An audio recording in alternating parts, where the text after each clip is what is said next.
Arabs are the enemy. That was the reality I was born into, I grew up in. I was raised in a small religious settlement somewhere in the West Bank, surrounded by olive trees and Arab villages.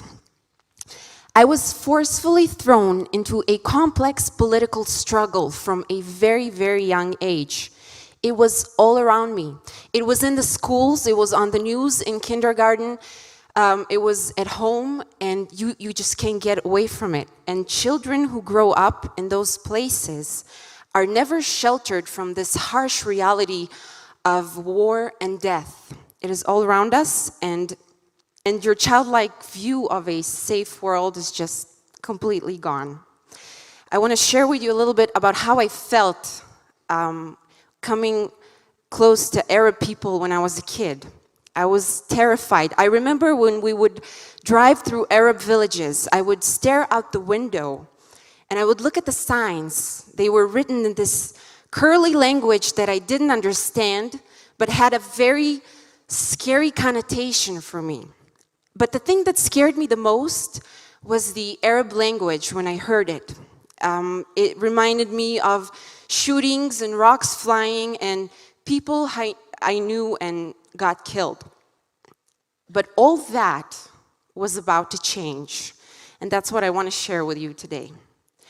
One thing that didn't make any sense to me growing up in a religious little place was the contradictory way that I would read and meet the God of the Bible, and then the way that the rabbis would present God when we would study in the rabbinic literature. So on the one hand, you have this very loyal, strong, loving warrior king, the God of Israel in the Bible. But on the other hand, the rabbis painted a picture of a very cold and distant God, almost robot-like, a type of God that wouldn't think twice before he would strike you down with a lightning bolt if you dared to tear a little piece of toilet paper on Saturday, which is forbidden completely in Judaism. And so I admired the God of the Bible with all my heart as a kid. I wanted to follow him like Abram did. I wanted to charge into the battlefield in his name like David. I wanted to proclaim his righteousness like the prophets. But at the same time, I was so angry at the God that the rabbis painted. I thought to myself, how can he expect me to do all these laws and rituals that are written and that I have to perform without knowing how it feels like to be a human being, without knowing how it feels like to be trapped inside this body and inside this rotten, fallen world? Now, Jesus was a completely foreign idea to me. I had no idea who he was. It's a different culture. It's crosses, crusades, and popes. We never learn about him in school. We kind of forcefully ignore his existence in a way. We never acknowledge him as one of our own. And, sorry, just a little... So we moved out of the little settlement I lived in, and I realized that I don't want to live in this fake little game that I was playing, pretending that everything was okay and I was fulfilling the law. So as a teenager, I decided that I respect God too much and I fear him too much, and I'm just going to leave religion. But God was still there somewhere as this distant character or, a name you call out in times of trouble. So back to the idea of Jesus in the Jewish mind, we would never even consider following him because for us, it will feel like a betrayal of the God of the Bible, the God of Israel, that even though it's kind of distant from us at the moment, it still has this really strong grip in every Jewish heart. And this weird, paradoxical loyalty that we feel towards him creates this barrier between Jesus and his people. Now, that same exact barrier crashed down to the ground with me the first time I opened chapter 53 in the book of Isaiah. We call it the forbidden chapter. We're not allowed to talk about it or to ask questions about it. We just skip it. The first time I read it, something happened. I recognized him, I saw him, and all my questions were answered at that same second. And I realized that he knew what it was like to be a human. He knew exactly, and he made a way for us to get to him because we couldn't do it by ourselves. Sorry. And that moment when it happened, I started seeing the world through Jesus's eyes. Everything was different, like a blank page. My life just completely changed, and I wanted to know more. I wanted to learn more about him. And so I signed up to study at the One for Israel Bible College that we have. And I want to share with you the first time I sat in the chapel. They had a worship service, and they started singing a song in Arabic. And I sat there, and I remember every note that they played took off layers and layers of fear, hate, pain, war, everything that was just choking me. Every note that they played and every word that they said in that same language that terrified me to death a few years before sounded like the most beautiful thing in the world to me. And that, my friends, is the power of the gospel. It has the power to clean and heal and make us new again.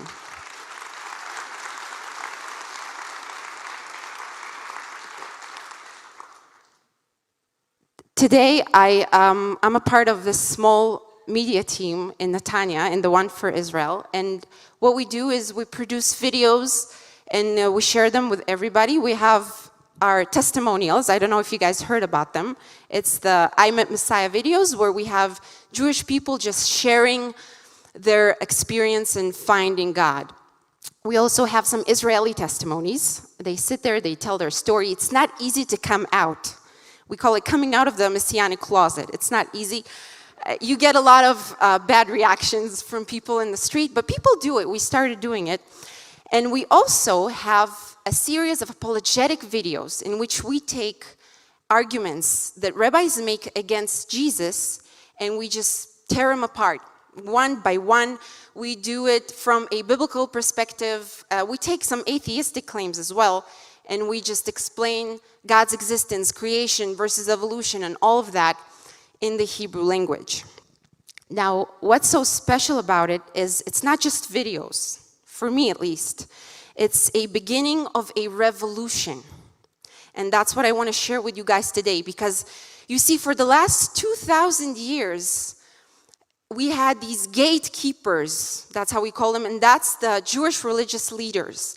They get the final word and they decide what goes in the Jewish communities. And it is very easy for them to stop the gospel from coming in because they decide it.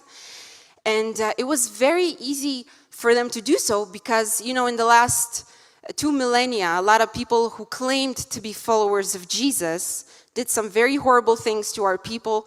And so it's easy to paint Jesus as a traitor, as, this forbidden name that you can't even pronounce. They don't even say his name, Yeshua. They can't say it. They say Yeshu, which is a curse word. And so that was their ground. But there is one thing that the rabbis have no control over whatsoever. And that, my friends, is the internet. Yes. It is this, neutral battleground, and we leave the gatekeepers completely powerless. The internet is a land of its own. I call it the outermost place of earth. And Israelis, I don't know if you've noticed walking down the streets, but they're constantly on their phones. Their face is stuck to their phone.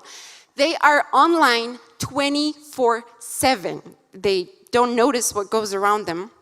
And actually, we are one of the leading nations in using social media sites like YouTube, Facebook, and so on. And so this is the place where we go and we place the gospel, and they can't ignore it. It's on their news feeds. It's in their mailboxes. It's everywhere. They have to face us now. And all these forbidden secret chapters are no longer secret. They all know what Isaiah 53 is, and they're all going to read it for themselves and see for themselves if that's the truth or not. And it's happening. They come to faith in huge numbers. We get messages every single day. Now, I look back at what God did with me through the gospel. I come from a very radical mindset, very, very radical. And if God was able to change my point of view, today I love my Arab brothers and sisters. I pray for Muslims for their salvation every single day. I see them through Jesus' eyes. And I believe that if we bring the Israelis to faith, if they will see the world through Jesus' eyes, they would love the Arabs as well. So we believe that the best way to bless Israel is with the gospel. That's what we do.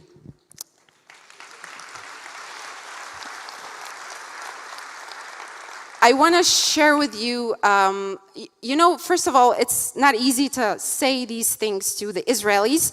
They're pretty mad at us. The leaders, the religious leaders, want to stop us every way they can.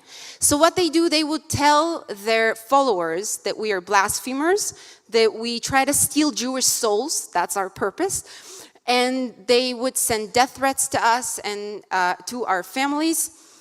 But we don't consider them the enemy, even though they consider me and us and the whole team the enemy. We see them as broken, lost people that simply need the love of Yeshua in their life. And once they will find Jesus, they will find this peace. And that would be the same peace that would finally break this barrier, like the veil that was ripped between Jews and between Arabs. So that's our mission in what we're doing.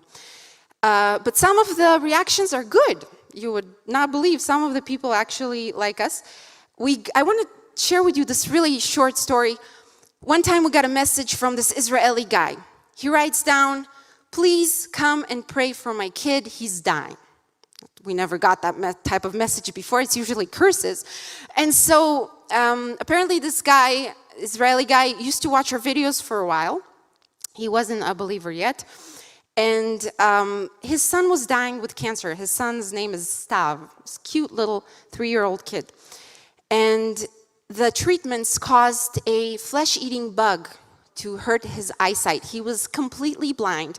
And the doctor said that you have to do this operation on the kid or else he dies. But the father wanted to put his faith in God and he didn't go forth with the operation. He called a lot of rabbis to come help him and pray for the kid. Most of them turned him down. They didn't want to go, or they asked for these really huge sums of money that he didn't possess. So when he contacted us, me, Eitan, and Moti, the 3 people you'll see in the videos, went down to the hospital and we prayed with them and their families, and his family. And I got to play a little bit with little Stav. We became friends. You know, he couldn't see, but apparently you don't need eyes to play. It's like this universal language. And that was it, and we left. And 3 days later, the doctors called in the family, and they said that the cancer was gone. And that no operation was needed. But that is only the beginning of the miracle. That's just the small part. Because what happened later was his brother Jacob, who used to be really much against us, he would argue with him about our videos and how bad they are, he came to faith. And then their sister came to faith, and their mother, and the whole family dedicated their lives to Jesus.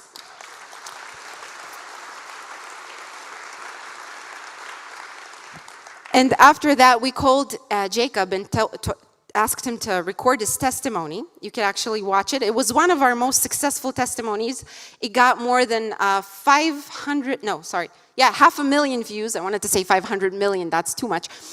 500,000 views in total. And just so you grasp the numbers, Israel has 8 million citizens, plus minus.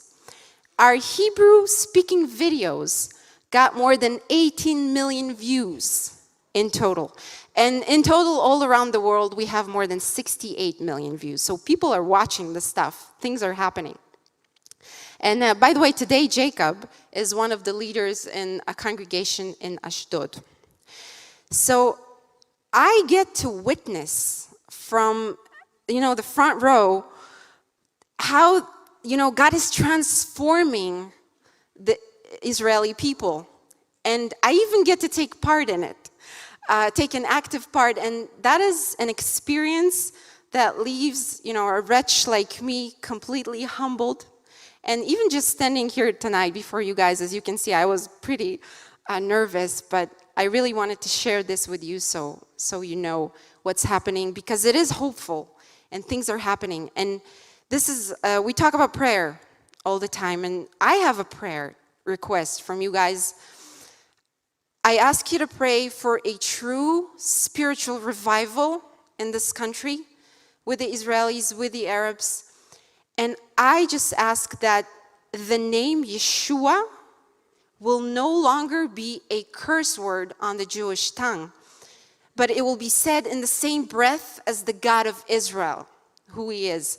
Yeshua is making aliyah, okay? He's no longer a foreign idea, and his name is Yeshua again.